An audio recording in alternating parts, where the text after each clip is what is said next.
So hi, we are, my husband, John, is interviewing me, and we are talking about the entry into politics in 2020. Everything's fair game.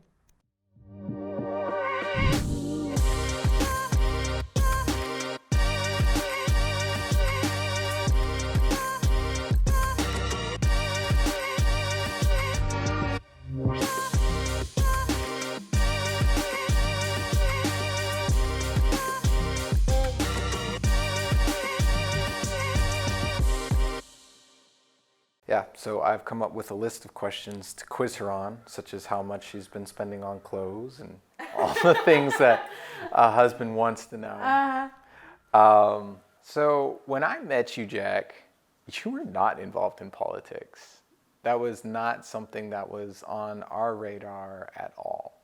When I met you, you were very happy climbing, paddling, dancing. You were about movement and business. And so what happened?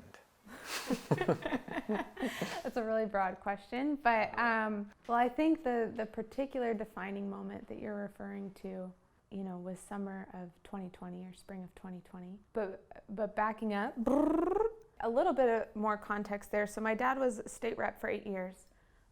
He ran for Congress, barely lost, had a lot of national support in the context of that, and then actually had opportunity to move up to a more federal position and decided to stay on the state side and ran for Attorney General. And when he ran for Attorney General in Kansas, that's when everything really started to shift. When he took the position as state Attorney General, what he uncovered were a series of crimes and that he decided to prosecute. And without getting into the depth of that whole story, I mean, people can Google it and they won't read anything that's true about it. But because Google tells us the truth, Google's always. Amazing. Google and YouTube, and this is going on YouTube, it's whatever. But in the course of that, there was so much opposition because he had uncovered criminal activity that would result in particular groups losing their funding. And also uncovering political leaders and government leaders who were tied into covering up those particular actions. So Political leaders don't cover up anything. Oh, of course, yeah.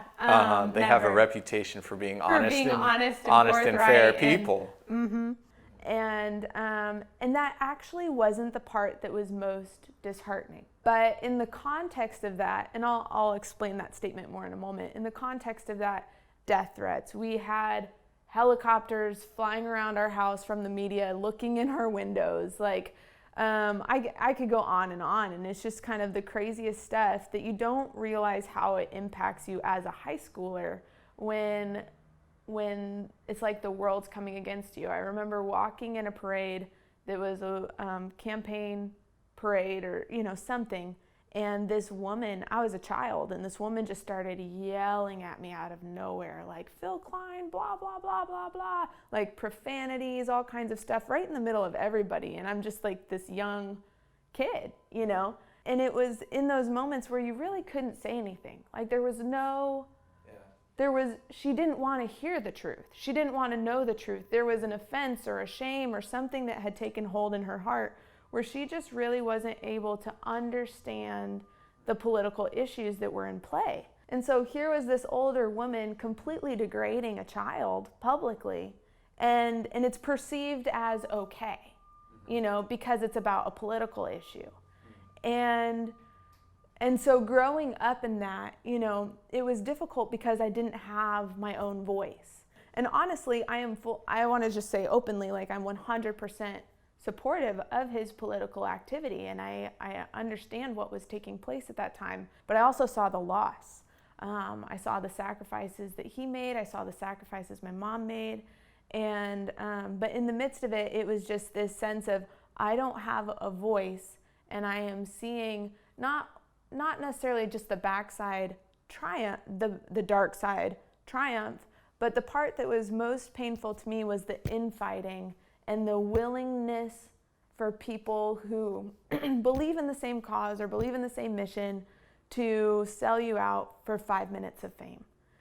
and so it was just very disheartening. So I guess to kind of wrap that up, like I had planned to go into the legal field. Like I started memorizing Black's Law Dictionary in 8th grade. I asked for it for Christmas, like total nerd status. How old was that? 8th grade. 8th grade? Yeah. But when I got into college, I just found this like weariness of I can't change the world. Like I can't and Wait, what? But like I can't I'm not, like, it sounds so whatever, but like I'm not a savior. Like I can't fix this problem. I can't make people see, and I am so worn out at feeling like I'm shouting at a wall. And so it just kind of became this journey of Turned more introspective. yeah, how do I become the best version of myself, that I'm whole, that I'm healthy, and then we'll figure out where to go from there. Okay, so that was your experience, and we were living in California, and I got called up because I signed a contract. I'm a member of the National Guard as part of my duties in response to the riots in 2020. And I think that that's when you had a profound experience that really changed the course of our lives. You had been called up, and I was just sitting there, and you know the light was streaming through that window that let everything else leak through along with it. Just that, like, you know, and I was just sitting there, and I don't quite know how to fully explain or express that moment, but it was this sense of my voice being completely stolen, and it was that same feeling from when I was a kid. I mean, you know, my friends from school, like your mom, like we're very integrated and mixed racially in our community, and there was this grieving around racism and the issue of racism. That's something that's been on my heart for years, but in the sense of that, I mean, the riots had started. BLM was suddenly becoming the only voice that could speak about racial issues, and BLM was blatantly Marxist and destructive. And it felt to me like what a betrayal that this organization that's promising to bring forth a new day, so to speak, for those who have been oppressed or rejected in some way, is actually using them to accomplish its own agenda. And so what it felt like was they've taken this momentum around the racial tension, around these issues, and they're using it so like for their own agenda, but they're so loud, like they have the megaphone, right? So if I speak out against race, then it's suddenly being perceived as caught up with that narrative. Or speak out against racial issues, it's being caught up in that narrative. But if I speak out against them, then it's perceived as me being racist. And I was like, oh my gosh, if we allow this type of destruction of language and conversation to continue, we're gonna lose ourselves as a nation, because free speech is so intimately tied with personhood. Like being able to express, being able to have relationship. Like we have disagreements all the time, you know, and we work through them and we grow, and it's like, it's good. It's a lot of the time it's actually kind of fun, but it's when you remove that aspect. I'll remind you said that. Yeah, okay. Mm-hmm. When you remove that aspect of humanity and expression, it creates something completely different. And I don't think that's who we want to be. I don't think that's who, and I know we need to wrap up here, but even just in some of our travels, like I met a gal, she had flown out to LA for the riots, to participate in the BLM riots, and she's an entrepreneur. And yet BLM is an openly Marxist trained organization.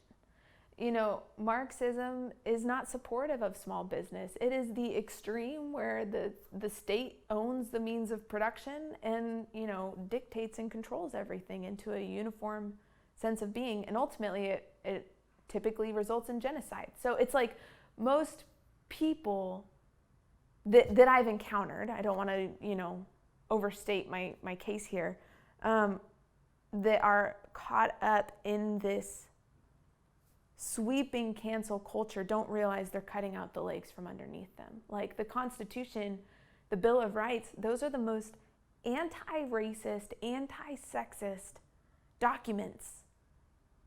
I mean, some of the most in human history, because it says regardless of your color, your creed, your political power, whatever it might be, your money, Mark Zuckerberg, like regardless of these things, like you are accountable to the law and you have these specific protections from government and from the government taking away your freedom of speech, your religious expression, your right to defend yourself and bear arms. Like the government can't take these things away from you. And yet right now we're saying, because we might offend, we need to remove freedom of speech. We need to remove religious expression because we might offend someone.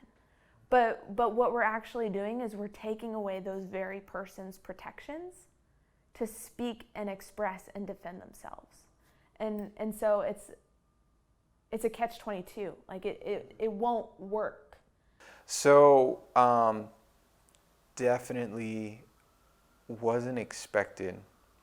But I think when we got the call with your dad said, hey, like we need help. We need to fight back against all this government overreach. And we decided to hop on board and put our feet on the ground and get work done. I think it was, for me, it was a privilege to, when my country is in such dire, and in such a dire hour of need, and in need of change, that we together as a team are able to hop in here and make a difference, to stand up and be a voice for what we believe is right and the direction that this country needs to take. And it has been so cool to just hop in this arena with you. And I'm scared for the big tech guys, Jack Dorsey, Mark Zuckerberg, better watch out, People are waking up. And you got my wife to hop back in the arena, so y'all best watch your back, because censorship of the American people and stifling of thought, to close people's mouths and to throw them out of the public dialogue is to do us all a disservice, because it's not the voices that we agree with that are valued the most to any wise man. It's to a man who's willing to stand up and disagree with him that voice is worth more. And if you're wise, you'll have people around you who are willing to disagree with you. And if we are wise as a nation, we will be willing to listen to people who disagree with us. And this cancel culture is a plague upon our society, because it is removing the wisdom of this nation. So I'm excited to be here with you, and I'm excited to be in this fight with you, babe. Because we need each other, both as a couple and as a nation. We need to stand up. And we need to say that every human has the right to speak and express their opinion in the public dialogue. Does that answer your question? There you have it. Enough said. So thank you all for joining. I'm sure we'll have more casual chats to come, but just wanted to talk, give some background, drink some tea. So thanks. Come back again soon.